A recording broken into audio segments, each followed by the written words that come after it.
तर रोहित पवार छोटा संजय राऊत बनायचं काम करतायत। रोहित पवार यांच्या आरोपांवर प्रसाद लाड यांनी प्रत्युत्तर दिलंय। ठाकरेंच्या बंडखोर खासदारांना 85 कोटी दिल्याचा आरोप रोहित पवार यांनी केला होता। जेव्हा एकनाथ शिंदे साहेब पहिल्यांदा फुटले होते तेव्हा एका आमदारांना 25 कोटी कॅश आणि 25 कोटी तुम्ही कामातून कमवा असं सांगितलं। इथं 85 कोटी रुपये कॅश आणि आम्ही 250 कोटी विकास निधी देऊ। म्हणजे विकास निधीमधून सुद्धा भ्रष्टाचार करून तिथं 25-30 कोटी कमवा, म्हणजे 110 कोटीवर हे गणित तिथं गेलेलं आहे। त्यामुळे माझा प्रश्न अजून एक दुसरा आहे, जो मलाही पडला आणि सामान्य लोकांनाही आहे, की हे जे काही सत्तेतले पक्ष आहेत त्यांच्याकडे एवढ्या मोठ्या प्रमाणात कॅश येतो कुठून?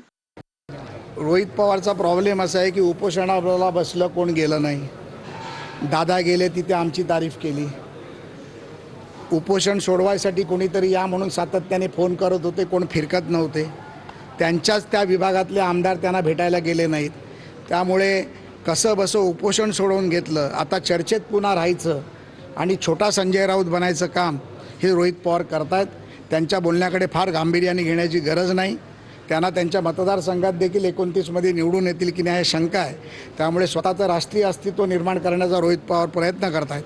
त्यांना फार भाव देण्याचा काही प्रश्न येत नाही।